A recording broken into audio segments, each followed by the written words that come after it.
I believe it was the first drop you guys did with Sunday. You guys sold out within like 20 minutes. It was such a cool moment for me. You got to remember, it was probably like the biggest decision of my life in that moment. It's like, can I do this on my own? This is more who I am, and that I actually was more playing a character for the last 7 years. Why that drop style of dropping the clothes? It really comes down to a kid getting a piece that he knew sold out in 60 seconds. I want to be someone's favorite hoodie, favorite hat, favorite sweater that's in their closet 5 years from now. You're basically like working all month for 10 minutes. And then that 10 minutes is going to justify how you're going to feel about like the whole company. I don't know if I've said this before, but like I remember we dropped a navy blue shirt with like the Corona font, just saying Rona season with the crown. We sold like, I swear it was like 8,000 to 10,000 units of like one navy shirt. If you don't truly care about your product, like you don't actually love it, they're going to sense it. And if you really do care about what you're creating, they're going to sense that too. They're going to support when they see how dedicated you are to it.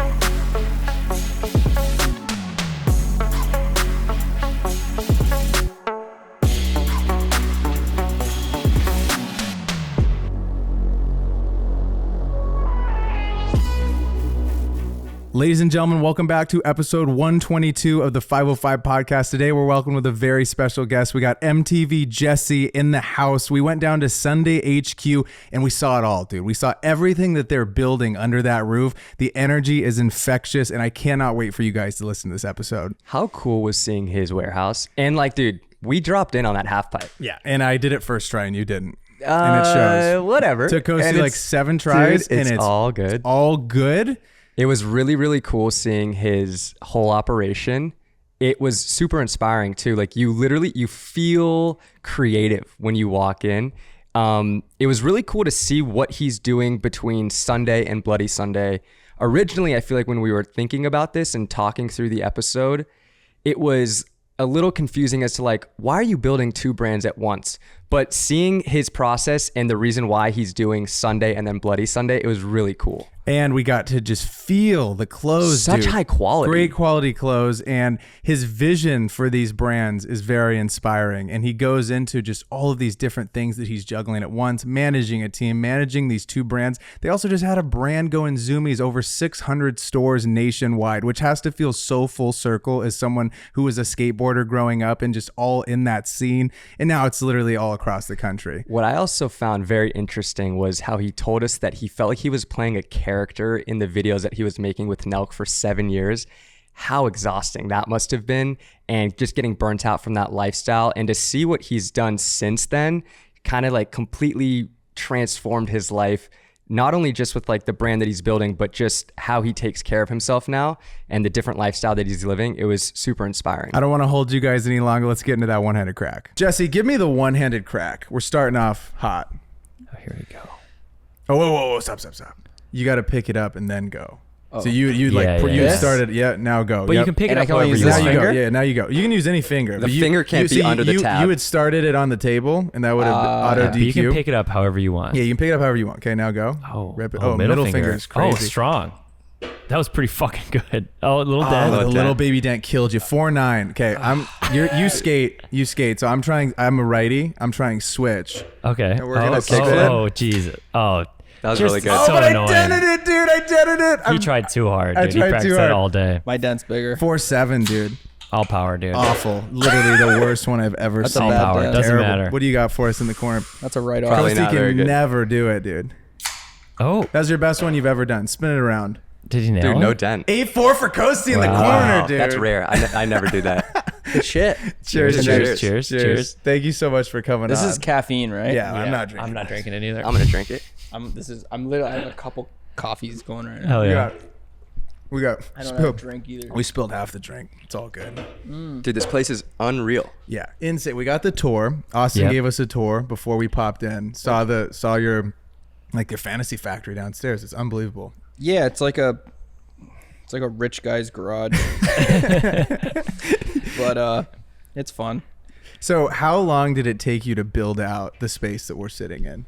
Couple years, Okay. because it wasn't like I just came in here and was like tossed 500 grand, was like I want this and then put this. It was like every little thing was just like slowly over time, or like actually doing it ourselves kind of shit. So I mean, it It's the looks, best way to do it. Right. I felt like a creative energy when we walked in and got like the tour, and it feels special what you guys are building. I'm rocking the hat, the Sunday hat. Looks good on you. Looks good. Yeah, I it feel like does it look good on really, your really head. matches the complexion. I was gonna compliment your hat when I came upstairs. I'm not even lying. Really? And then it sounds really bad to say it out loud. But, How long did it take you guys to get that green dialed?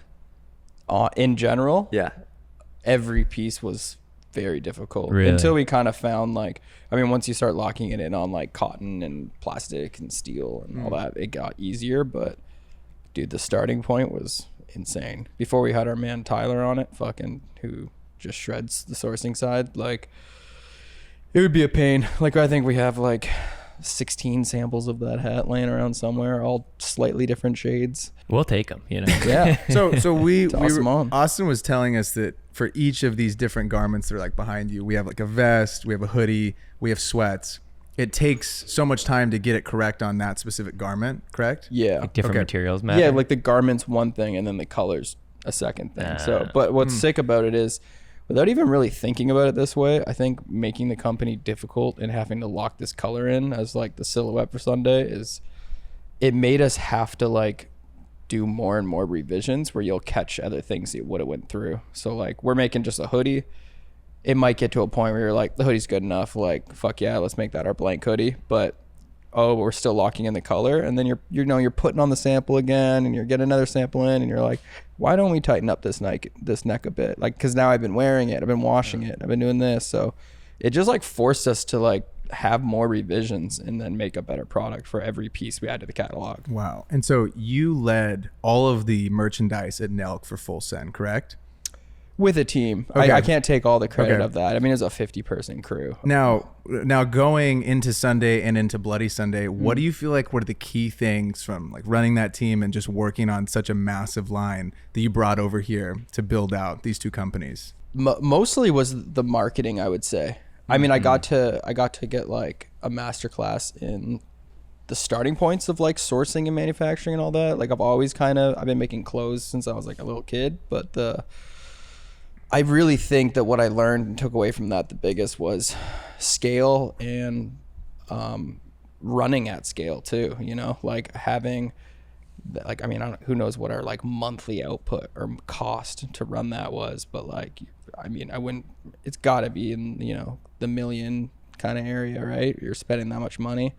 So it, I guess, didn't seem that crazy to maybe do what I'm doing now, which is maybe like 100K output a month, which before that, like that still would have been insane without investing like capital or, you know, VCs. It's like, just like, yo, let's run a company that burns this much money. Like, let's, you know what I mean? And we have to make 1.2 million this year to break even. Like, probably would have been a lot scarier if I didn't have that whole experience where I love everything I'm doing, but like it feels small. Like it doesn't feel Really? it's not that intimidating I in guess- the most least cockiest way. I'm No, not trying no, to, I'm for saying sure. like I can totally think of me when I was 20 and being like, that would be insane. Like, yo, you have 100K overhead a month. Right. Like fucking, I would be like, what the fuck? I'm Apple. Yeah. I don't even know what that You're means. Steve Jobs, Yeah. Like, After you left Nelk and you're like chilling, you get bought out for, you know, a large sum of money. When does that itch come to like start your own thing? Or did you already know you wanted to start your own thing before you even decided to leave Nelk? yeah, it was like the process of exiting took like years because it was, you know, legal battle and all that shit. And also just like, God knows how long it took for me to make the decision, you know, hardest decision ever. But so it was already like passion projects. Like, I mean, I was making a shoe that was under the name Bloody Sunday for like 5 years. Like I was just sampling it. Like I was literally just gonna make 100 pairs and give them to my friends. Like not trying to build a company at all. And but it was once I really truly was like looking like I'm exiting, I started, you know, brainstorming and starting to have fun in my head of like what I really could do when I'm all on my own again. Yeah. And I should have. I mean, my biggest regret, it's almost like the person is like, before you go out to college, go, you know, they're like, you know, go travel for a year. I should have fucking took a break. And like, I guess it was just, I was so excited that I could finally create anything I want and be kind of like, have the keys again, that I wanted to jump back into it, but I'm paying for it now for sure. Like I work more than I've ever have. Like it wasn't like I retired. I fucking picked up more hours, and like sometimes it does kind of hit me. I'm like, oh fuck, I would love to just like chill with my dog and like paint my house this week, but yeah, Maybe garden a little bit. yeah, dude, yeah, it's not even like I'm not trying to do like cocaine on a fucking plane. I'm trying to like sand some fucking old drywall. Like I would be so happy. Put on a Linkin Park CD and fucking, you know what I mean? Call my uncle. You bring up though that it was a very difficult decision to leave Nelk, and understandably so, because you built that from the ground up. That was your baby, and you spent so many years doing it. I was gonna ask if you struggled with like an identity crisis of like, I'm not doing Nelk anymore, like almost who am I in a sense. For me, I played baseball my entire life, and after high school when I quit playing, I dealt with an identity crisis of like, I've been doing baseball for so long, I don't really know who I am anymore because I'm not playing. And I feel like you guys have also dealt with that. Oh yeah, dude. When my girlfriend goes out of town, I go to the grocery store and I'm like, what do I want to eat? You know what I mean? I think that every time I'm like, I could eat anything I want. I'm making the calls. Yeah, I'm making the calls, and then I just make the same shit we always do. Well, I have to say that's a great question. It's a Thank you. Really good question. I don't think I had a problem with it at all. I think if I learned anything, or maybe what's not very as public, is more of a realization that this is more who I am, and that I actually was more playing a character for the last 7 years because it was working. And I think maybe that was a thing that I could have even lost track of, is that like, I should be happy. You're in a club every night, you're partying, you're traveling, you're rich, you're fucking hanging out with MGK or fucking whoever the hell they are. Like, and you should just be happy. This is a sick life. And it's like, I never really wanted any of that, I guess. And yeah, like literally everything that would be on social media now of me is 100% me and who I was, you know? So I don't know. I think if anything, the harder point was the identity that I've been marketed online, and then having to do a complete 360 and be this like different person, but it's actually just who I actually am to an audience that wants me to be the fat, drunk, blackout, like funny guy. You know what I mean? Yeah. When you switch that content, and like I've been a fan of your content for a long time. I mean, I followed you back when I was in college, and like, you know, seeing you guys like go around the country and sleep at fans' house, and then I followed you onto your shithole account when that whole thing started. So when you start making like the shithole content, does that start to give you kind of like those roots back to like the content that you really wanted to make? Yeah, like the YouTube shithole series? Yes. Yeah, that was like, the best way to describe that one was like, picture you were given all the money and you were like, go create absolutely any show you wanted to create with absolutely no like goals.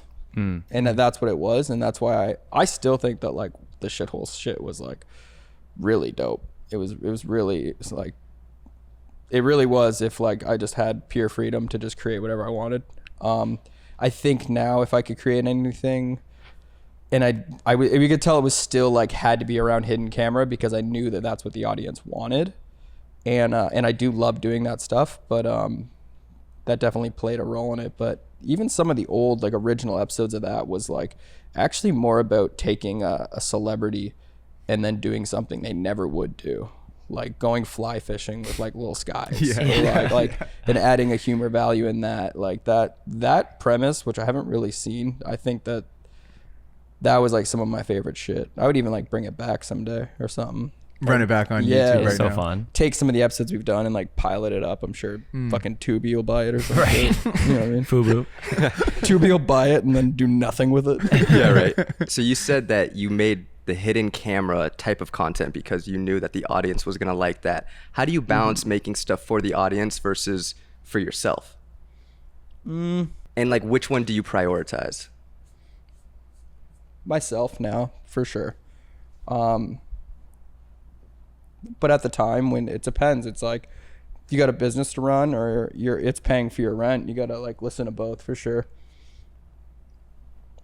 But I think it's kind of weird in my position where like, if money didn't really matter and I just want to create something that I actually like, changing it so it gets views, which is pretty much what gives the people what they want, is kind of like egotistical in a way. It's like I've had to think about that sometimes, where I'm like, do I want this to just get a lot of views so that like people think I know how to make a big show or something? You know what I mean? It's like is that why I'm doing this? You start kind of asking yourself that, but it's hard, man. Once you like, not hard, sounds bad, but like I have trouble talking to like my employees about this, my friends about this, to just explaining projects. But once you've made like the money you kind of want to make and you're chilling, but you still have all this motivation to create shit, it's hard to relate to everyone else's motivation, if that makes sense. And it's because you, in a way, you know that everyone else is trying to like grow something. And like I remember being there too, where I was like, that is exciting, and like I get that's exciting for like my team and the people I work with too. So I'm constantly balancing that, is making sure I'm stoked on everything, but caring about the business model more than I naturally would, just to just be like able to relate to like my team and shit. Sorry, I'd fucking drag that question on. My bad. I have a follow-up for you. So right now, how many people are a part of the team? And we know Josh came with you from Nelk, and like how many other people now are a part of this staff here and what we see at Sunday and at Bloody Sunday? How many people work here? Like 9 or 10. A lot of the team wears like several hats. We all pretty much understand how every moving part of the company is running, because every department is basically like flowing into each other. The company's built where if like one thing does really well, it's going to benefit all the other things. Like whether that's the studio side that's, you know, working with talent and then using all the tools that we use for our in-house brands, or it could be the in-house brand blowing up and then funding our show. It could be a show blowing up and selling more product on the line. They all just kind of like, and then like they're all like using and pushing the catalog that is like the real mission of what we're trying to build here. So we have these awesome silhouettes behind us. Can you explain to people how it works? So we have these two brands. We have Sunday and we have Bloody Sunday. When you make a silhouette here, we have like this jacket behind me. When you make the jacket for Sunday, does then now Bloody Sunday can use that for its own brand? Like how does that whole process work? I mean, we're really curious about the businesses that you're building here and like how those little nitty gritty details are kind of working. Yeah, Sunday is like, think of it as like buying a piece of history of the brand. So what all Sunday is what every other cut and sew streetwear brand is doing anyways. They have to go and like sample the jacket that they want to do, or sample the hard good, whatever it is. And then they design with it on their brand, put their logo on it.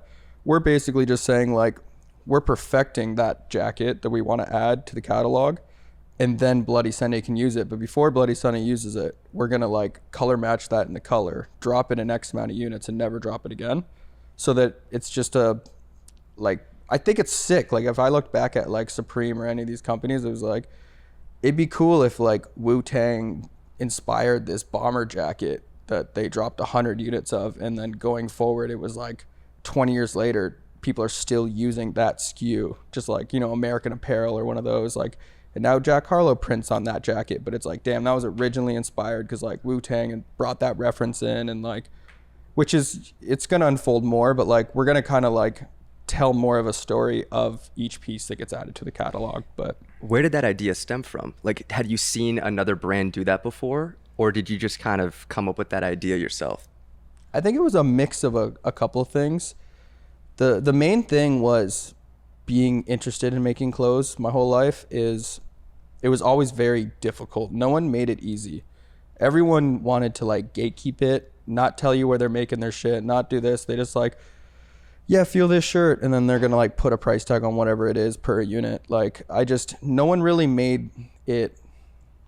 They never gave the creative person the tools. And that's where the studio model comes in, where I was like, I want to fill a wall full of 100 different hard goods, and I want to fill a rack with 500 different SKUs. I want someone to be able to look through 80 different types of jackets and then have a matching catalog on the table, where when I'm sitting next to, you know, whoever comes in and wants to like, he has his own creative, you know, like vision of what he wants to do.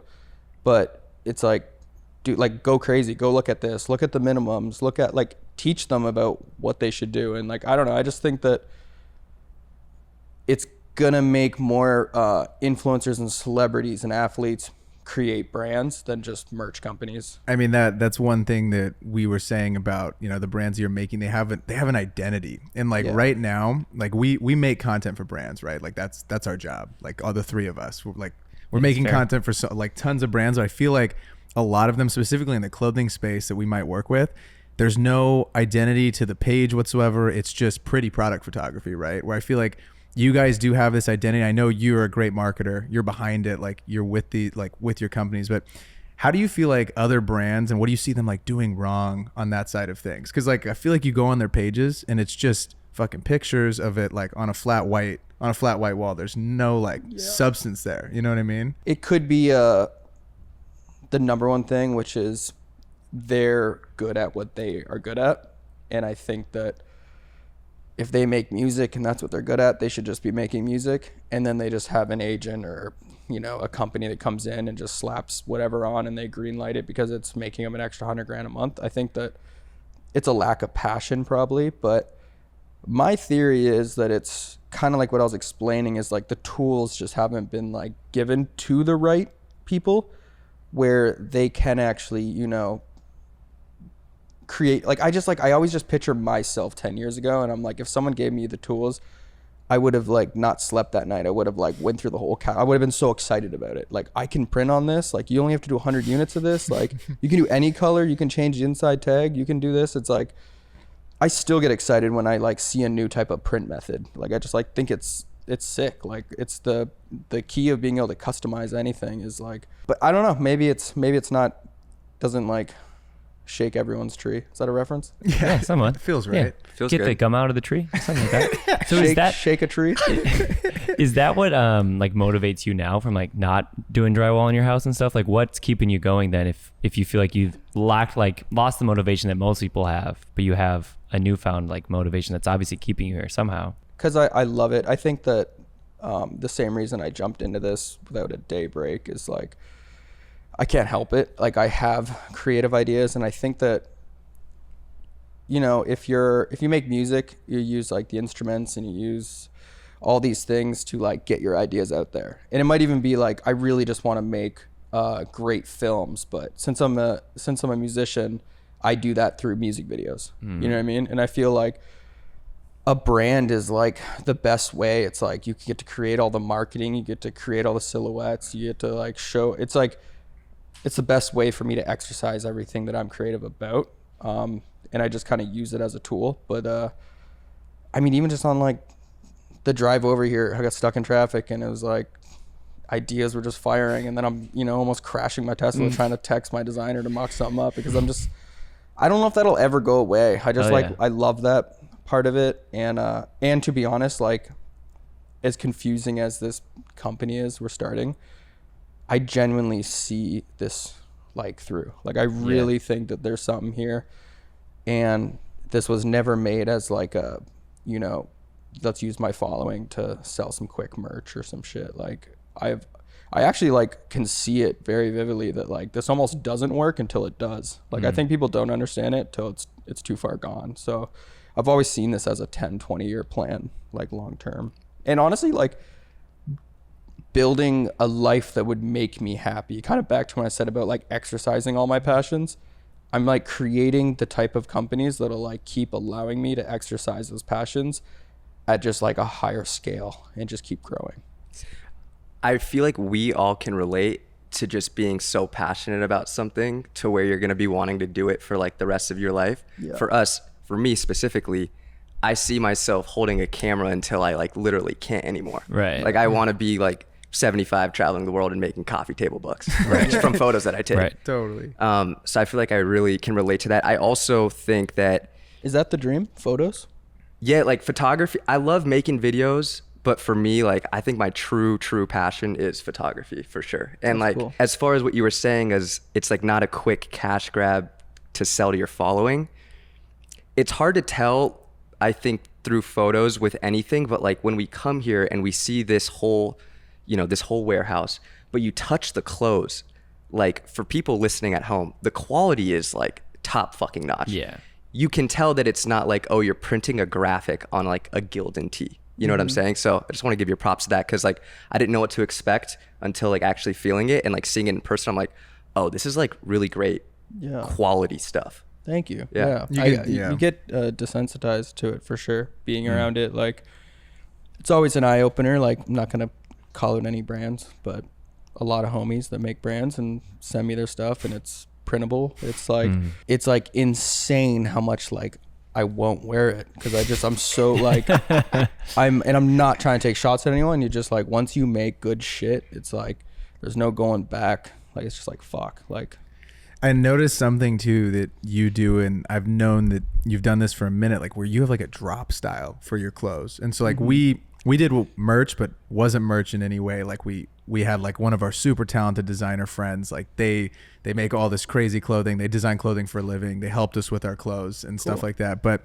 like, why the drop style? Because when I was in high school, I like think back to Diamond Supply, and like when a kid got that box and they showed up at school for that week and they all had like a different fucking shirt, and I was like, God, I missed the box. Like I didn't get the box this week. So how did you know that was going to be something that really sticks and like you keep doing it? Like it's obviously working. Like why that drop style of dropping the clothes? It definitely is something that I took over from Full Send, which we did a really good job at.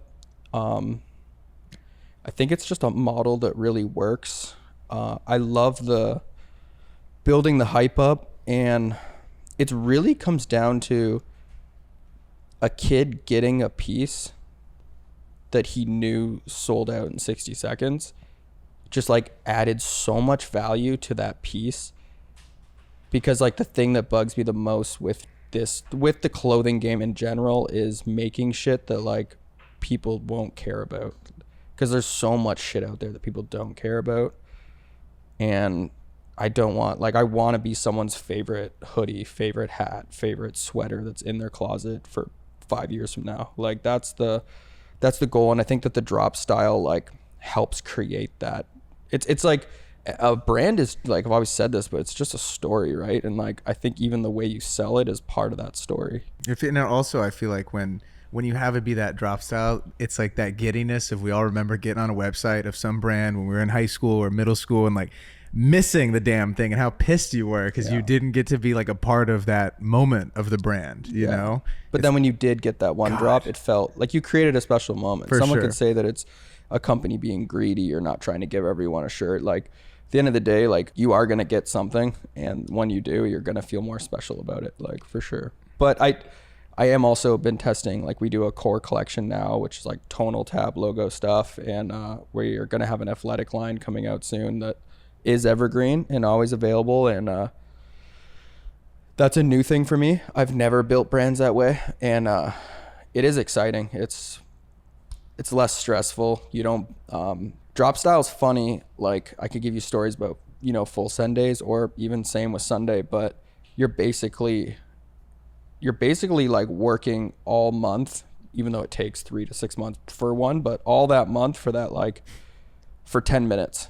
And then that 10 minutes is going to justify how you're going to feel about like the whole company. Wow. And it's like, it's hard on the employees, and it's hard on me. It's like, and it can go really great. And it's like, dude, we're on fucking top of the world, or it can go bad. And it's like, it's scary. But I really think that the art of, we're kind of touching on all endpoints where we're going like evergreen. So you have that constant flow coming in, and you're selling like certain products don't have to be drop style. I think that's what I've learned. Like what though? Like what do you say wouldn't have to be drop style? Gym wear is like the biggest one, because I think it should just be, yo, I'm kind of out of shorts, and I really like your shorts.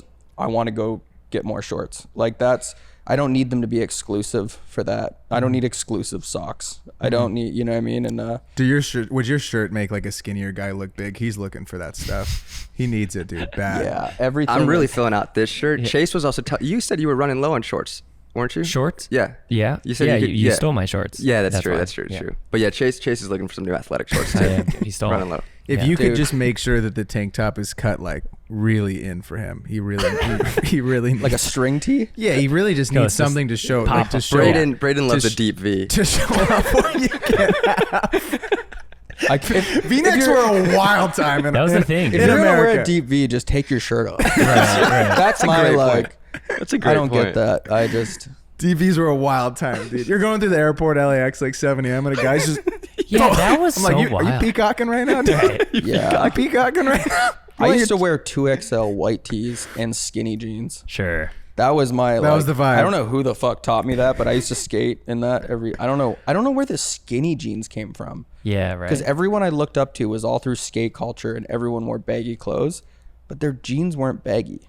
Yeah, it was. I mean, their jeans were baggy. I don't like. It's like I thought I was Corey Duffel, but also Grant Patterson. I didn't. Right. I don't know if you guys got those are like skate references, but like it was like. It's a bad look, like especially when you're like a short garden gnome stump. Like it doesn't like. You put a baggy shirt on me, like you ever had sex with a t-shirt on and socks and nothing else? Yeah. I'm Little not Winnie the Pooh good. style. I've done it. I've done it like that. Winnie the Pooh Winnie style. the That's Pooh style, crazy. baby. That's how you do not turn on a woman. Like that is. They like funny. they look down and see your socks, like take those off. Yeah. I keep on. In high school, I rocked like the AAA or Pro Club, like colored tee, and I matched my snapback to it, and I thought I Oh, was yeah. the Sure. coolest guy ever. Dude, the skinny jeans that you couldn't even breathe in, it took you a good Yeah. few Yeah. minutes to get them on. I mean, that was I mean, that our was high friend- school for us. Our dude. friend Josh Roseanne just took those off about. We peeled them off of him about a year ago. True. I feel like color matching garments is like the first degree of I care Yeah. about style, but I have no idea what I'm doing. Like just my hat matches my hoodie. Right. And it's like, okay. You see this? Yeah. shit? Fuck off. Yeah. You see that shit. So like I know you're trying here, Yeah. but You it's did funny. say though that you wanted to like create a brand based off of a Pantone color, correct? yeah. So why is that? Just because well, it's sick and that that's fucking what's green's also awesome? funny because I'll get like a fan tag me in a full Sunday like outfit, and I'll be like, "That's not how you're supposed to wear it." It's like, especially our color. It's a great color, but it's an accessory color. Like it looks great if you have a white tee, some blue denim, and then you have our Sunday green jacket overlaying it, or you just have the green hat, like a good accent. But I wouldn't recommend wearing a tracksuit. Right. Yeah, I mean, How did you find the color? Did it like? Army men is really what it came from. No from way. childhood. I mean, like everything to do with like the brand came from Twisted Nostalgia. I'm just obsessed. I'm kind of stuck in the 90s. So yeah, it was Army men, and to be honest, it was like I really thought about like what color hasn't been coined. You know, like you got the Supreme Red and the Tiffany Blue and like all these things, and there's not a lot of companies that have like really coined a color. And yeah, it just made sense. The craziest thing too is we have a Pantone for Bloody Sunday. The amount of like, they're basically opposites too. It's like Sunday's commercial, Bloody Sundays like could never have like a brand deal. Like it's very like vulgar. Like everything is polar opposites. And then so one day we inverted the Sunday color, and it almost like perfectly matched the Bloody Sunday Pantone, and that was by accident. And I'm like, that's kind of fucking cool too. Like the fact that it really is polar opposites. Also, when I was a little kid, I had a blanket, like a little blankie I'd carry around, and it was green. My mom told me that. You still have it? No, sadly, I don't know where that thing went, man. I used to like drag it around floors, so it's probably pretty bad. Dude, my sister had a blankie growing up, and I'm pretty sure she still has it, but she would get so pissed at my mom if like she put it in the washer and dryer and it was like hanging on by a thread, and So she's gross. like, no, like it's like literally like down to like this much Yeah. of the blanket. She's like, I'm holding on to that forever. It's like the stuffed animal you had Yeah. that's like has Just no tattered. arms. Yeah, the limbs are removed. Jesse, how do you measure success with these two brands? Because I know like you've came from this brand that's done millions of dollars in a drop, and now you have your own brand here. We have two different brands that are coming like out of this studio. What does that look like for you? Like what does success look like for these two brands? Profitability Profitability. and this is like a big one, but a great work environment where every employee here knows what they're doing and loves what they're doing. And that's way easier said than done. That's like takes time because everyone has to do things that they don't want to do until you get there. And I've learned that, but Yeah, those two things. And I think constantly questioning and testing and being the first to do things is huge. I think that is still over trumps, you know, being able to brag that we made 25 million this year or some shit. Like, it's like, I love that our lookbook's a magazine and I constantly were like, anyone here at the company would be like, well, yeah, like this is what they're doing. So like, we need one of these. And we're like, yeah, but why? Like how could we do this that's different? Like, even if it's worse, it's like, it's unique. Do you tell your people that work here, like, question me on things? Like, is that a part of like the culture that you're trying to build of like, hey, I made it this way? And they're like, yo, like, why'd you make it this specific way? Like, do you kind of welcome that energy here? Oh, 100%. I think no questions allowed. Don't question me. Don't ever question me. It's the end all be all. I only hire yes men. Fucking, I mean, to be honest, you do need like I mean, everyone's gonna fucking question me. I'm too small, so they're gonna constantly fire back at me, which is good. I think that's how you like meet in the middle, and I have to have an open mind too. I'm also, you know, 30 or 31 or something, so like I'm not always gonna know what's cool. But the thing I've been kind of juggling with too is like, I do think that it's why there's a creative director. It's why there's like a person in charge. Like, it has to, not every decision, but a bulk of amount of the decisions have to kind of come from one mind, because then it becomes this like Frankenstein where no one's super happy about every decision, but everyone's like content. And then you have this like, it's not one cohesive thought like coming out of the brand. And so that's one thing I've been, I love hearing everyone out, but I just let anything anyone's saying like change my opinion if it's strong enough. But I try to make it all come from, you know, one mind, even if it is like for certain departments, passing that on to other minds that I trust. Like, if I want to make, you know, Ari a creative director and I trust him with anything design, it's like, yeah, like, what do you want to do with this collection? Like, you have final say. Like, I would love to see it when you're done, kind of thing. It's like, I think you have to do that. It's the only way you're going to be able to scale, or else I'm just in 10 different meetings every day, green lighting shit. You bring up company culture, and that is one of your biggest goals. Is it as simple as just having a warehouse with a half pipe and a bunch of sick toys? Fuck no. No. We used to have a basketball court, and I took that out because it was sometimes fun shit at your work can hurt your employees for sure. So I just constantly try to remind them and remember that, like, we live in LA, dude. Like, all this shit is some LA shit. Like, whenever we're like, oh, I'm fucking, this is so hard to do. It's like, dude, go roof a fucking house in the sun. Right. You know what I mean? Right.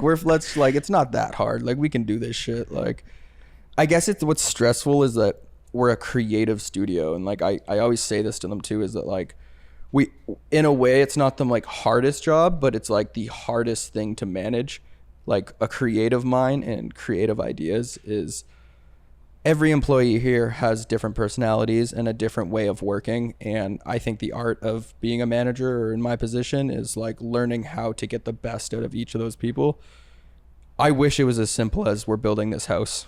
Like, we're going to frame it today. Like, it's just very direct. It's not, it's like, there is no like right answer sometimes. It's a lot of like just caring about it. What advice do you have for us? Like, we just hired our first full-time person to help us with the pod, which was huge. Shout out to Nick. He's doing our YouTube with us, but it's always a Nick. I know. It's always a Nick. It's always a fucking Nick. He just started off. He felt right, you know. And It's his birthday today. It is his also, birthday, which is why he's not here. Yeah. And shout out Joaquin. Yeah. Shout out Joaquin for helping Filling us in. out. Yeah, but Nick's pretty fucked up right God now. damn it, dude. He just. I hope so. He called us and said, "Dude, if it's at 4, I can come." And I'm like, "Dude, I don't want you to be late to your own birthday dinner. Yeah. I don't want you." He's to like, my parents are taking me out. Yeah, my parents are coming down. We're like, all right, go out with your parents. We called him and sang him happy birthday today. So Damn. company culture's high. That's it. Happy birthday, Nick. I hope you're getting fucked up. What do you think though, as we build out this team? Like, you've worked with like a massive team. You've worked with a team of like, I personally think, in my opinion, Kosti and I were literally talking about this last night. We're like, we think that like a team, when you get into like past like, you know, 30, 40, 50, 60, 70, it's like you kind of could build out these own cliques in your company, and it's no longer like, you got kind of like this family, you know, like that maybe 10 or 20, 25 feels like. What advice do you have for us as we continue to grow this podcast and bring on more people to help us? Cliques are like the most dangerous thing within a company. I'm a small company and there's cliques in this company and I'm the middleman of all of them. And I'm constantly telling one clique that the other clique's cool. Like, don't talk shit. They're good people. Then I go to the other clique and I go, don't talk shit. They're good people. So you're like, the more that you're like all in one room working on shit, it's so important. And when it comes to like for you guys scaling and hiring people, if I could give myself advice going back is project based, like contract based, just like, yo, this pod day rate or this commercial, it's a week of work. Like do that with people you think you want to work with, and do that as to the point where it's, hey, you're doing so many projects for us, we'd save money if you were on salary. And I recommend that a lot. Then there's so many things to learn with employees. I mean, there's like a honeymoon phase, very real thing, where someone kills it. You're like, dude, you're the best. I'm giving you a random bonus because I'm so excited. And then they get comfortable and then they chill. And then it's like, I'm still learning, so I'm not the best person to get advice. But I really think it's like, get as many hours and as many projects with that person before you want to commit to them. Keep the company small. Keep the people like, you want to be small. It's like when they know every moving part of like your identity and what you want to do with your company. They live and breathe it. There's no reason why the guy editing the videos shouldn't understand the direction that you guys want to go with merch. It's like you guys should all be connected in a way, even if like they might not have a final say on that department, you know. We hired Nick too early. We met him yesterday. Brought him on full time today. Damn. Nick's never stick around. Yep. We just lost him. We'll keep you posted. Maybe we get the first one. Going back to Nelk and when you decided to create merch under Full Send, was the reason why you guys decided to create merch was to monetize because you guys weren't able to make money on YouTube? Yeah, that was everything. And it was also the marketing for it too, without even intentionally doing that. But we were very honest with our fans. I think we gave them so much because we wanted to blow up. So we were shooting 3 full prank videos every week, which is, going back, is fucking insane. Living in a car, staying at fans' houses. Like, I'm shooting Kyle's shots, he's shooting mine, and then we're editing in a hotel room or on someone's kitchen. And so your output, what you're giving your fans, the content wise, is so high. And then we're very verbal that like, because we don't want to make this PG or change, we want to give you guys the best content. We are getting paid pennies on YouTube. So the second we dropped, I think it was these Full Send like varsity crew necks, like college based, it just blew up. It was like insane. Like, you know, living in sharing a 1-bedroom Airbnb on the road to just like $700,000 in a day, like just like crazy. Like that was the first drop. Perfect. Yeah, like perfect marketing. Just again, just by being honest, like not like, because I push this on people too. It's just I think the internet is so transparent now that like they're gonna read through all your bullshit, and there's so much bullshit out there, and people know when they're being marketed that like you just got to be authentic. And if you don't truly care about your product, like you don't actually love it, they're gonna sense it. And if you really do care about what you're creating, they're gonna sense that too. And then they're gonna support when they see that how dedicated you are to it. You know what I mean? Since you wanted to make clothes since you were like a little kid, you said, was that always like kind of in the back of your mind when like Nelk was growing, where you're like, holy shit, we could probably make clothes? It's hard. I mean, probably. I think yeah, I can't really remember if there was ever a time where I lost track of it, because my life's been a bit of designing clothes and shooting content. Like, because even before that with the MTV show, it was like me and my like 2 childhood friends had this little Canadian MTV show, and I remember I was like printing. I had this brand called Dollars with a Z, and I was like making sure I printed samples for us when we did the like in studio setup shots for the show, and like I was making sure we were all wearing the brand. So like I feel like it's been intertwined into everything content wise I've been doing. It's always been in my mind. I think since the beginning, making a t-shirt, like hand drawing a fucking image, printing it, and then going to like high school and then seeing someone wearing my shirt, just like that made me more stoked than any viral video or anything else I've ever done. I don't know. I just like, I get the biggest kick out of someone wearing your art, even if I'm not the one making the art anymore. I don't think there's anything cooler. I mean, besides shoes. That's why I just wanted to do shoes so bad. I think someone wearing your shoes is next level. Yeah. It's so sick. But it's seeing it in person. I feel like comparing it to a viral video, I mean, every video you guys were doing with Nelk was doing insane numbers. So I would assume that at some point you're kind of getting numb to it and used to it, where it's almost, it becomes the expected. So then seeing someone wearing something you actually made, you're like, I came up with this idea for this design on this shirt and I see somebody wearing it. That's fucking cool. So cool. Yeah. That's I can remember the days where I would get noticed so little that I would go home and I'd hang out with Kyle and the guys and I'd explain the interaction that we had. And I thought, I always think back on that, like how wild that is, that like I'd remember the interaction and then be excited enough to like, yeah, dude, and he came up and I was at the airport and he said, fucking Rona season, or like whatever. And then, I don't know, it's just so funny. And then I went through a point in my life where it was like, it was a little insane for a bit there. And then it chilled out, which is better. People are pretty cool now. I mean, I live in a good place. I'm like around a bunch of rich white people that are old. Nice. And they don't give a fuck about sending. So that's good. Josh was telling us though that you guys never got a cease and assist for the Rona season, which is incredible. Oh, because we were probably raising their sales. Oh yeah, dude, their Like- sales in Q4 were just Right. vertical line. I think they were hush about like working with us. They're like, you guys are way too risky, but they were like, don't stop around the season. Like, I mean, dude, we traveled around every single college. Like 5 years before that, like I could not see a frat having Coronas. Like it wasn't cool to drink Coronas. That was like a old rich dude thing to do on a beach or something. But like every single place, every single club, everywhere we went, it was Ronas. And yeah, it just made perfect sense to switch. And they're not going to pay you. Like we're going to make our own shit. And then that birthed Happy Dad. What made you guys start drinking Corona though? Was it just what you guys drank? Who was it? Someone, I think it might have been Kyle. We were fucking around looking at old footage. It was in a vlog. Can't remember, we were like in Florida or something. We were randomly in a beer store, like wherever you get alcohol here, and we like couldn't find Bud Light, and then so we just like grabbed a case of Coronas, and then someone made a joke about like, well, I guess it's Rona season, and it just like stuck. It's So like one of those funny. sayings that just like, Yeah. dude, I'm telling you, I don't know if I've said this before, but like crazy that went. I remember we dropped a navy blue shirt with like the Corona font, just saying Rona season with the crown.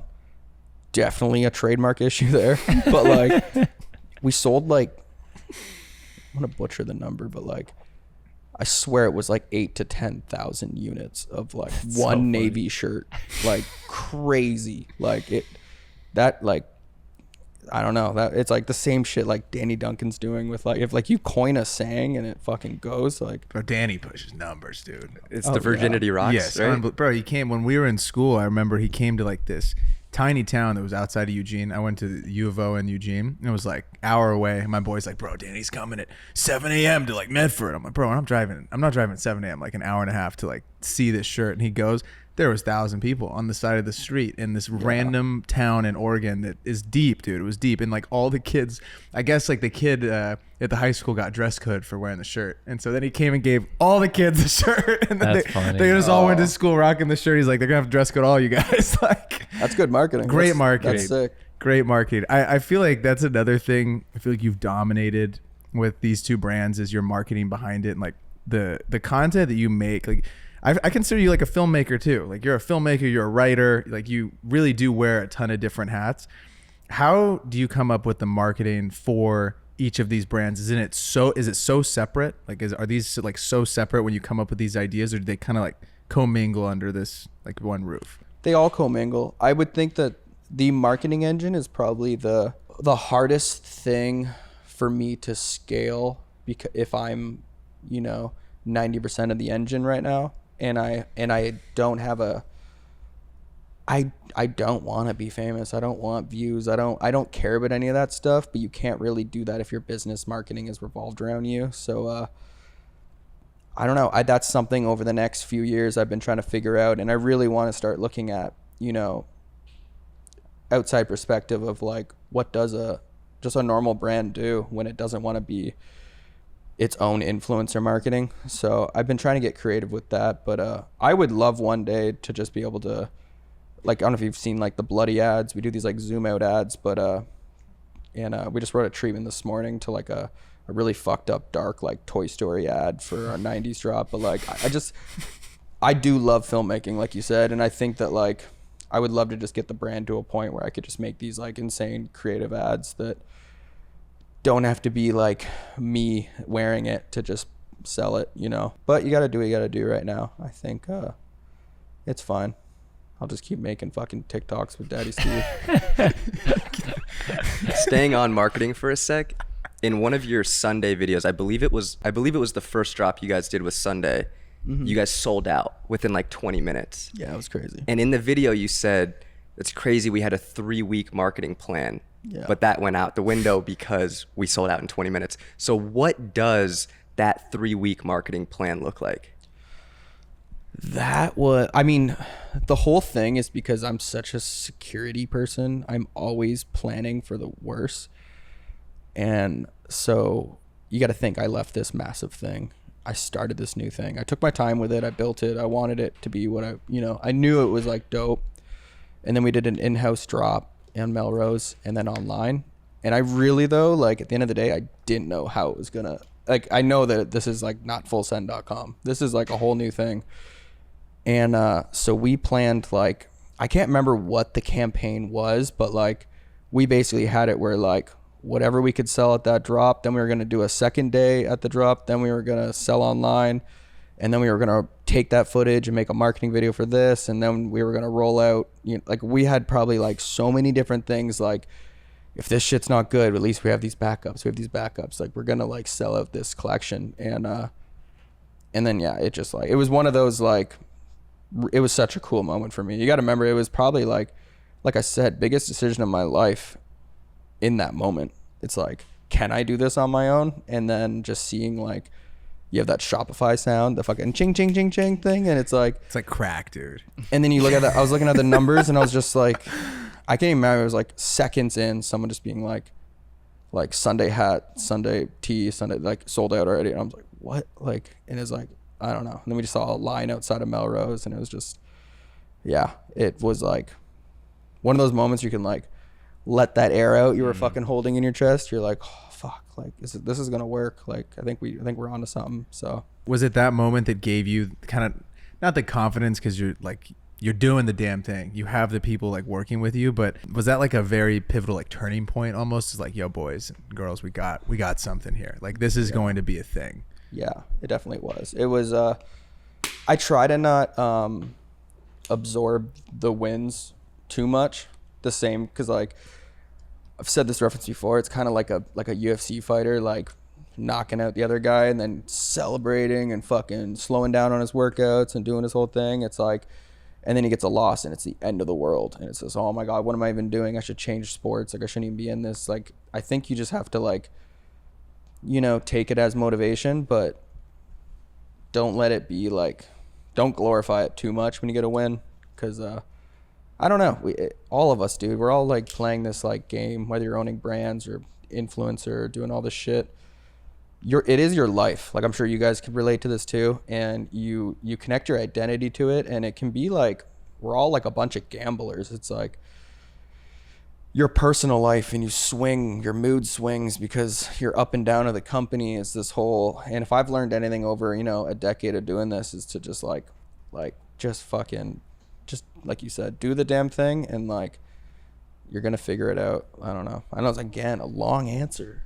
God, we love a long answer. I'm laughing though. I don't know how closely you guys follow boxing, but there's a boxer by the name of, his last name is Ruiz, and he fought Anthony Joshua. Oh yeah, and it Andy was like Ruiz. Andy Ruiz, and he knocked him Mexican out. guy? Yeah, the Mexican dude. And That was then insane. so huge upset. Yeah. And then you see him after, and he like goes back to Mexico to his hometown, and he's like put on like 30 Oh, yeah, pounds, dude. like just balling out because he's like, I just And then knocked did he out this- lose his left? Yeah, and then Yeah. he lost. Yeah. Of course. Exactly. The heat was hot, dude. He was hot though. Dude, that, he that was- was the craziest. That was one of the craziest fights. That was like Mexican Rocky. That Oh was yeah, fucking- the craziest shit. No, it was like Rocky facing that Russian dude, but then it would be like Rocky if he was kind of chubby. Yeah. you know. And then Right. it's like, there's no way that this Anthony Josh looks like a freak, dude. It's Dude, like crazy. 8-pack, so jacked, and then the Andrew. Oh was- yeah.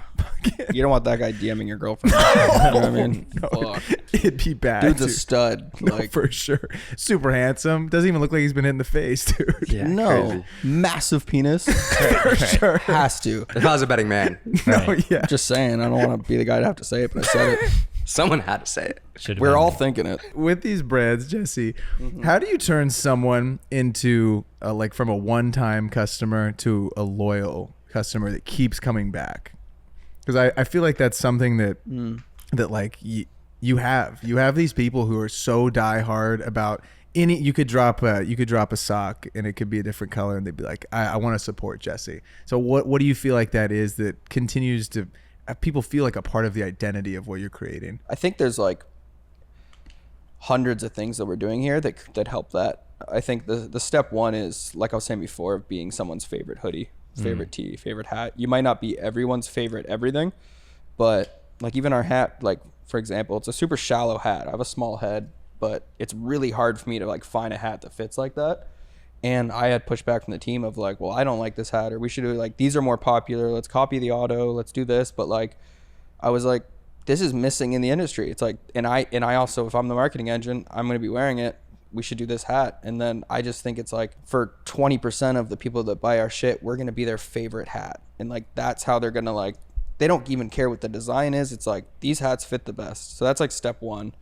And then you do that across garments. But, I also think it's things like community building, like the run club we're doing now, and being personable. Like a lot of my marketing, if through my page, isn't this like crazy creative marketing. It's literally whenever I get a sample in that I'm actually genuinely stoked about, I just throw my phone on a tripod and I like just absorb my reaction to it. And I think that I've seen the reference of like how certain things sell to the videos that I like kind of highlight that I'm actually stoked about, or that I wear a lot. So I just think like being as transparent as we are with the whole thing, being able to be face to face and build a community with them, and then making really good products.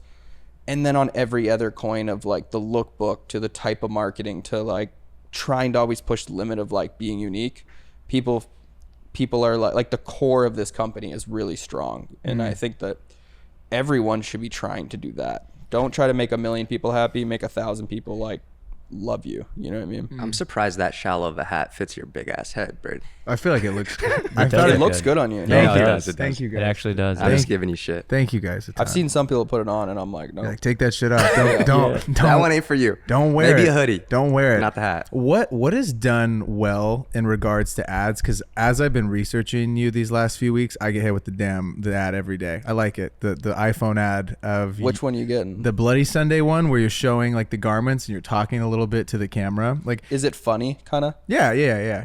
The one where it's like almost info commercially? Mm-hmm. Okay, cool. Is That's is our best that performing one. It is. So is iPhone performing the best as far as like the ads go for the brand, or do you find that the heavy produced shit also sells well? Because we've been talking with like our friends that run brands, and that's one thing that I notice a lot of them are struggling with is the ad side and cracking the code and trying to get like a 3.5+ X ad on their return on their money. Like, what have you noticed?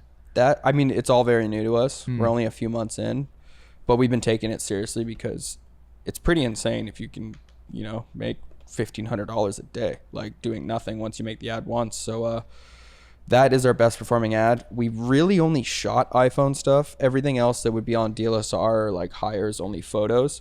But these like bloody ads we've been shooting, we've never made an ad for a collection because we want to keep those kind of like drop style. But I would love to create a collection and then shoot like a cinematically like Nike production level ad and see how that performs. But I have a feeling that the same way that you guys have probably noticed that iPhone clips and stuff work better than anything high production. So it's just something about, it's like easier to digest or be more relatable when people just see iPhone. I had a meeting with my old boss yesterday, and she was like high up at Meta, and she was explaining to me that she was in charge of helping all the small businesses with their ads and it was like, you get all these businesses and then they go and try and like help them with ads. And she explained to me that across the board, it was all iPhone content, but it still like had a story to it. It wasn't just like some bullshit and they were just like, you know, messing around. It was like, it was produced, but on a phone. And she said it like connected more with people. And that's what every single business had like, you know, like what we do with our like, you know, C70 or whatever, like really nice cameras and shit. And it didn't perform as well as they thought, which is crazy. When you do a high production, it's like there's, you know, the writing to lighting to like, you know, all the different departments. I think you need all the departments still. You just switch out the like camera with an iPhone. Yeah. Because then you can, I mean, have you ever seen just like a really properly well lit, great sound iPhone video? It's like, and then the writing, the hook, like the hook is everything with those ads too. Like when I'm writing new ad ideas, I start with a hook. I'm like, what is like I think in that one, it was like, hey guys, washed up YouTuber here. Like just like a quick joke that it's probably what they're remembering me from is like an old YouTube channel. Like how do I like catch their attention right away? I would really recommend leaning into how am I going to hook these people? And the other thing is like, you guys all use your phones every day. Like think about what is like catching your attention. What are you buying? What ads are you getting to their website? And then create a group chat with you guys on Instagram. Like we have it with us and we just call it ads. And every time we see like a well-made ad or have like a part of an ad that we're like interested in, we just share it to that group chat and then write a little like, really like the hook on this one, or like, ooh, this is a good idea for like this model, or like, you know what I mean? And then you kind of have all these ideas, you sit with your team and you plan the ones you want to do.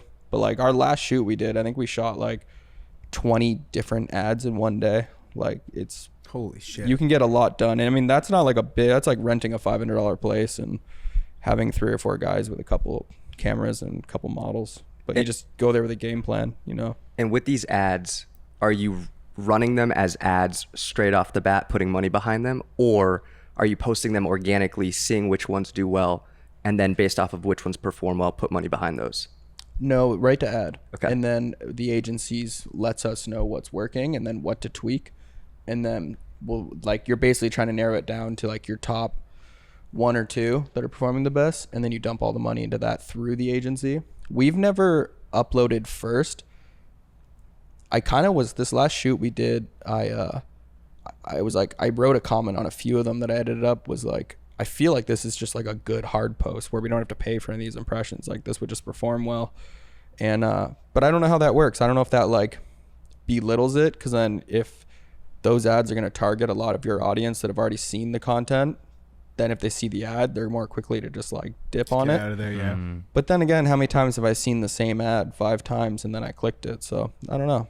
I think like, sounds like you could recycle them that way, but if you're with a good ad agency, or you guys are looking at the data yourself, I would just use the ads to tell you. Just dump very little money into them until they work. But Totally. Where do you feel like, you said, you know, your team, you guys are sending DMs for content that you see. Where do you pull the most inspo from for the things that you're making that come into your mind? in general, like anything? Yeah. I would say I don't think there's like one place. I mean, probably Instagram, but it's anything, man. I honestly love getting off the internet, especially on the design side, because everyone is copying everything and everyone's being inspired from everything that's going viral. And like, if I go like back, I think over there, we bought a box of like all from the 2000s, like 400 Thrasher mags. We'll just scroll through that just to get like photo ideas, design ideas. Like, you can watch old movies and take a screen grab of some. Like, I think like the more you dive into like what everyone's probably not looking at, you're gonna find cooler shit. At least about like, if you want to be unique, you know. You bring up Thrasher. You're obviously a huge skateboarding fan, and you grew up skateboarding. What is your best flat ground trick? Best flat, probably a full cab flip. That's my go-to, and they're pretty consistent too. Could do it like within 3 tries. Hell yeah. Nice. I would say. I don't know. Goes to you. skate? I can kickflip. It's not bad. And that's about as good as I got. I never landed never got the tray flip down. But yeah, I was like kapop shove it, kick flip, heel flip. That's about it. I had varial was my thing. Nice. I could throw that. We were playing skate, flatground. I'm like, I'm saving this one. That's it. If they did it, I'm like, big hitter. If they did it, I'm like, that's all I got. You know, like, Where I'm from, we call that the asshole trick. Yeah, hell yeah, In a game of dude. skate, you do a varial flip, we're like, fuck you, I'm going home. I can manual for like a really long time. That's dope. That's sick. You wouldn't believe it. You strike me as someone who pushes mango. Oh yeah, no, I'm doing. No way. Mango. I know what I'm doing, bro. That is funny. You brought up the Run Club, which I think is like super cool that you started. You've really like reinvented yourself. I feel like during the Nelk days, obviously partying super heavy, and of course, like just naturally you get burnt out from that. And I feel like I can really relate to that. I was on tour for about a year and a half with, do you know Loud Luxury? Yeah. So I was on tour with them. Oh, cool. And it was amazing, super fun, until I kind of just got so fucking burnt out. And it's like you're in these clubs, as much alcohol as you want, and super late nights. Yeah. Very little sleep. It gets to be a lot on the body, and I assume that you had a relatively similar experience, and even more so because you're not even like, I still had to kind of work because I'm like editing this stuff. You're kind of just like full sending the whole time. Yeah.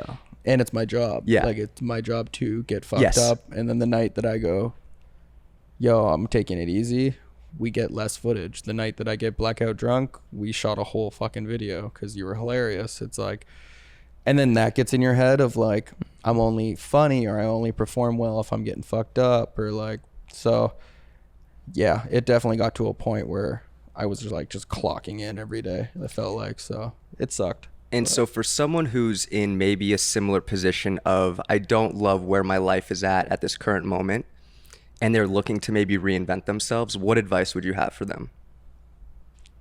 Just do it. Just like straight up. I mean, I think anything, like if you are seeing a path of like not being happy, and you're not trying, like, it doesn't even have to be a complete identity change. Like if you're not trying to make like slight changes, then like don't complain about it. It's like, you know what I mean? Like I would even say that to myself, who was kind of lost. It's like you can keep wondering why you're depressed, but you're eating $100 worth of wings at 3 a.m, blacked out on whiskey. Like, yeah, you're gonna fucking feel like shit. So I think it's kind of like I did the carnivore diet for a bit, and the only reasoning of it was the elimination part of it, like the elimination diet. You're like slowly adding some foods to see how they like work in your body, right? So it's how you troubleshoot like what you should eat, what works with you. And I think that like that also taught me that that's how you should look at your life. It's like, you know, you always do this one thing every night. It's like, try reading a book for 30 minutes before you go to sleep, see if it changes anything. Try waking up earlier, try doing 30 minutes of cardio right when you wake up. Try taking cold showers. Try like, you know, make a rule. You're going to call your parents once a week, or like if you're feeling lost, it's like, just like you have to, if you're not trying to like if you're unhappy and you're not trying to troubleshoot your life, then like, I think like people are waiting for like someone's going to come and like walk you through that door. It's like, no one's coming. You're just going to like keep being lost, you know? I feel like a lot of people are like comfortable being unhappy because it takes a lot of work to try to be happy, you know what I mean? And you almost got to just like fucking push yourself out of that, but it's easier said than done, I feel like, you know? Yeah, it's almost like you have to force yourself to be more unhappy to become happy, right? So it's like this like hill that you have to climb, and being at the bottom of that hill of being unhappy, you're not actually like, you're unhappy, but you're, like you said, you're numb. You're numb to it. You're coasting. This is fine. I'm going to figure this out later. And you kind of just get deeper and deeper and deeper. And like, I don't know. I live by like the whole saying of earn the day. Like you have to, like I wake up and I fucking torture myself every single day. Like, are you running? Are you lifting? What's the... It's all cardio based. I do 100 push-ups a day. It's the only thing that's like weight, muscle based. But I, every single morning, let me walk you through my morning because it's pretty funny. Okay. I just wake up. obviously. Nice. Good start. Good Nice, start. nice, nice. Imagine I skip that stuff. Yeah. So I wake up, I go make a coffee, and then I'm right still, off the bat, we're same. Yeah. We have the same What? morning You wake routine up up and you until make this a point. coffee. You, Yeah. me, and Nice. 90% of America. What time do you wake up? And we call the late night hours like sketch boy hours. Do you stay up late? Are you like 2 a.m. or midnight or like 10 o'clock? You're in bed. No, man. I'm like, I try to be winding down at like 9, Awesome. sleeping before 10, up at 5. That's like my Oh, normal. 5. Yeah. Holy shit. And if I'm like, it all depends because like I don't like even tonight I have a writing session till 8 that is probably getting pushed back. So like it might, if it's randomly Sorry. no, it's fine. It's just that if it's like randomly for work or for anything that like I do randomly stay up later, I just make sure I still get the same amount. It's more important than waking up at 5. It's like I want to make sure I get like, you know, my 7 hours or 7 to 8 hours. And I pet my little dog on his head. Nice. I give him a kiss, and he does this thing where if I like touch his nose, he goes like this. Aw. And I do it every morning 'cause Yeah. it's so fucking dope. Yeah. I'm like, do the thing, dude. Yeah. And so then I do that. I drink a bunch of water. I take my like supplement pills. I do creatine and apple cider vinegar, which fucking, dude, the world needs to know this. For all the like, dude, I was that kid who had such bad allergies, like seasonal allergies, and broke as fuck. Like my mom's like can't afford groceries and she's trying to get me allergy pills, which is a fucking scam. And I come out here and I have more allergies. The pills don't do anything. I think it's such a scam. But apple cider vinegar, if you have seasonal allergies, like 24 hours later, gone. Crazy. A pill or like a like, Just like a raw apple cider vinegar. you just take a pour- just raw yeah, dog I it. pour it in water and mix it with like electrolytes and stuff. how much? Because I have awful allergies. Dude, just like I don't even measure it, but just- That much. just give it like a little One pop. of those. Okay.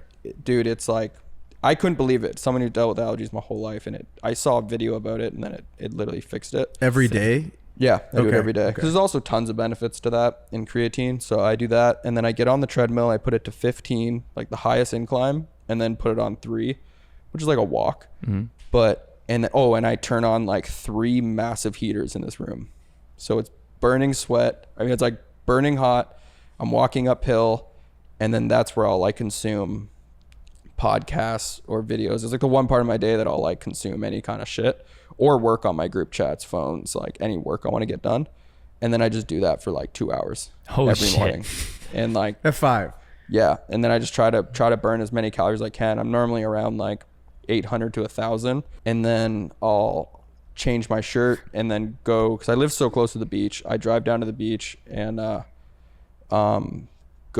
have to run at least a mile every day. I'm like on like a 1.5 year streak of doing that. So I'll go down there and I'll start my mile. And if I'm feeling it, I'll do longer, go get a coffee somewhere dope. And then it's almost like I made it where like my whole morning is like torture. And then like my favorite part of the day, get a End the coffee. And then I like walk back. I never like run and then run back.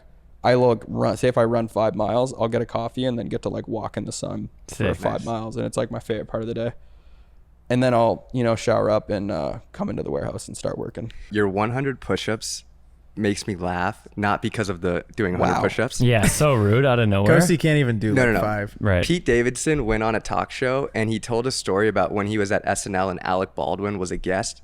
And Alec Baldwin was like, what are you doing? Like, you're pretty in shape. And Pete Davidson's like, I don't work out. So he's like, I just made up that I do 100 push-ups and 100 sit-ups every day.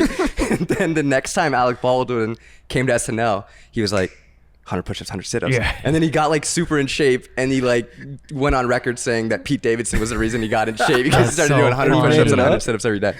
What? And Pete made it up? Yeah. Oh my God. Because that's Pete Davidson's hilarious. like, I didn't know how to tell him that like I don't work out. I'm just like Yeah. skinny. Yeah, it's so funny. So funny. That's so funny. Dude, the 100 push-ups work. It's like the cheat code. Like, I don't know. I also have a body type that's like, if anyone's ever seen my dad, it's like the same. It's like, we're just like stocky dudes. Like, I haven't literally touched weights in 2 years. And like, I have like a decent amount of muscle on me. Like, as soon as I shred off all the fat, it like, I don't even look like I need to go to the gym. But I also like, I really do wonder if like a push-up does kind of do everything Yeah. you Right. need, And then I already have big legs and then I run a lot. So I don't know. We might have to come join you at this run club. Yeah, hell yeah. Dude, yeah. Every Sunday. Miramar How Park. many miles?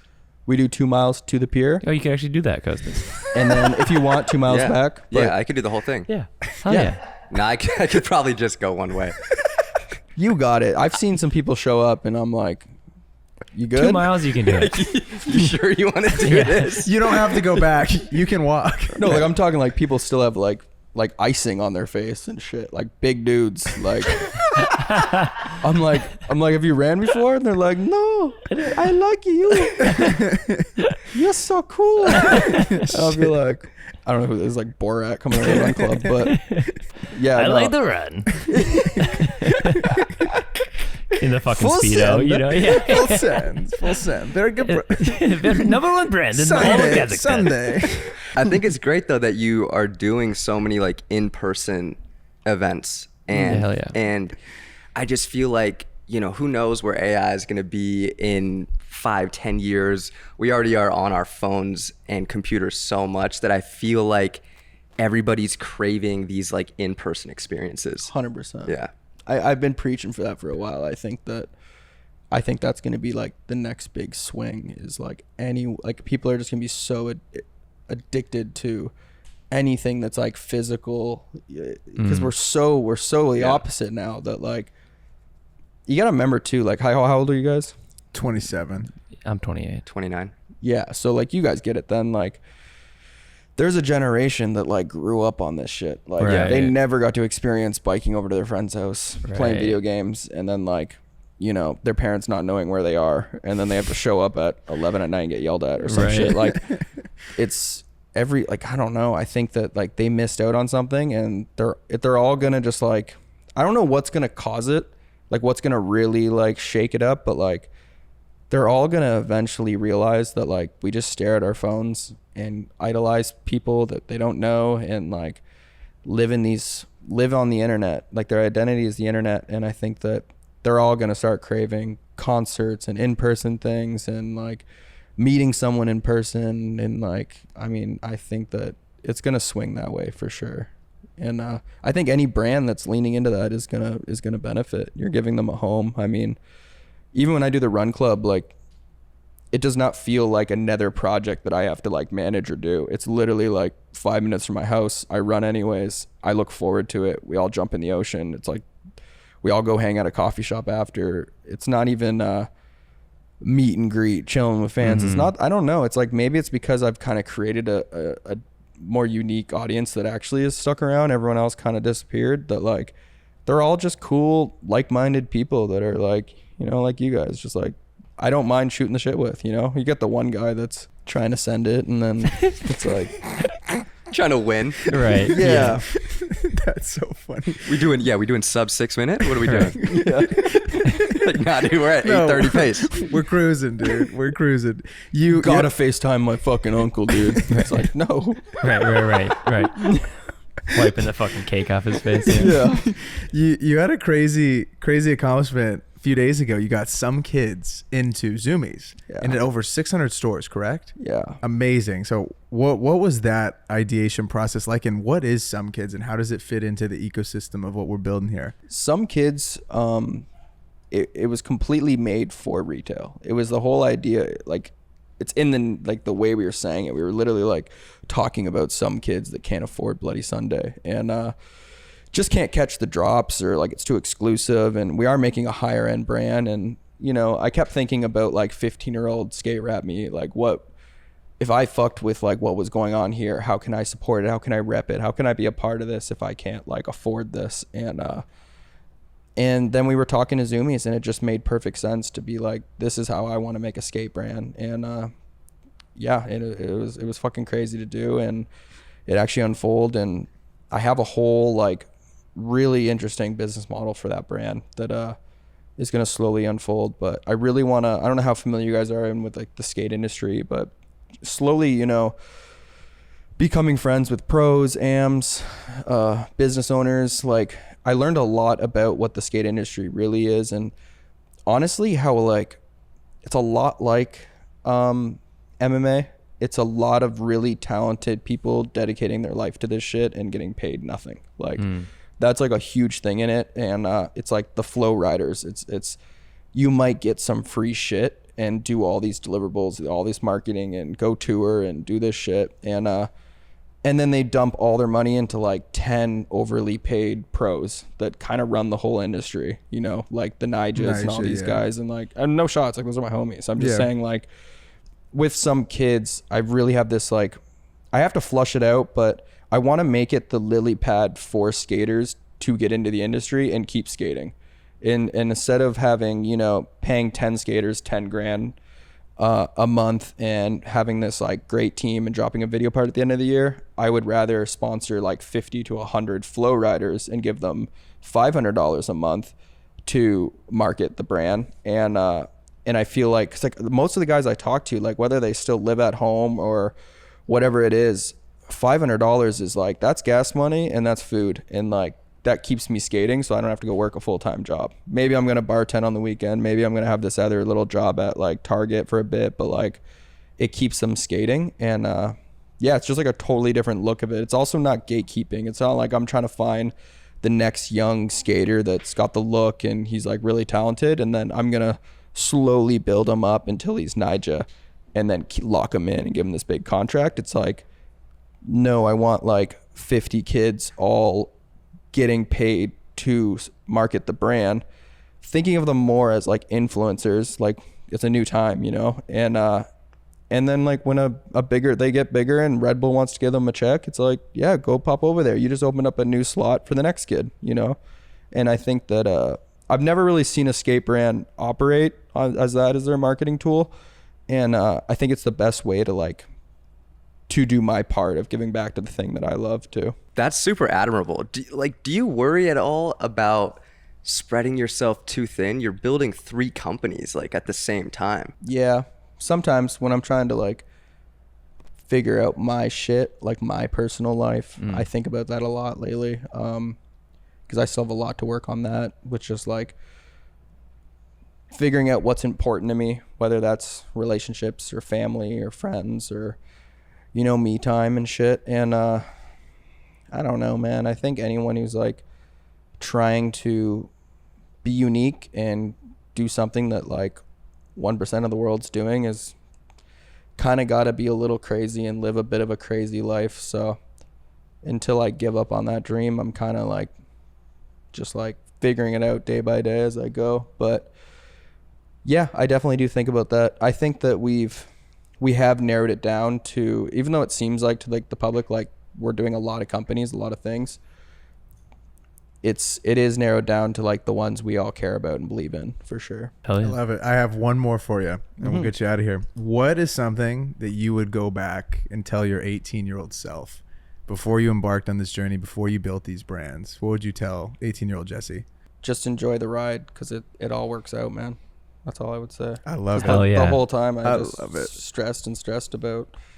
Also, why the fuck did I save every dollar when I had such little amount of money?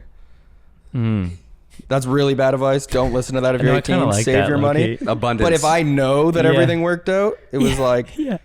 dude, why didn't you just buy a car that works? Or Right. like, why didn't you, like, dude, you should have you wanted 2 tacos that day. Get 2 tacos. Like, I would have told him. I fucking love that I advice, love it, actually. Jesse. Yeah, Dude, spend the money. Thank you so much for coming on the Yeah. show, Yeah, man. thank you. We appreciate it a ton. Thank you. Fuck my mic. That's fine. Ladies and gentlemen, thank you so much for tuning into episode 123 of the 505 podcast. You're still here. Please hit the subscribe button, leave us a comment, drop us a like. We'll see y'all next week. Peace. Peace. Nice.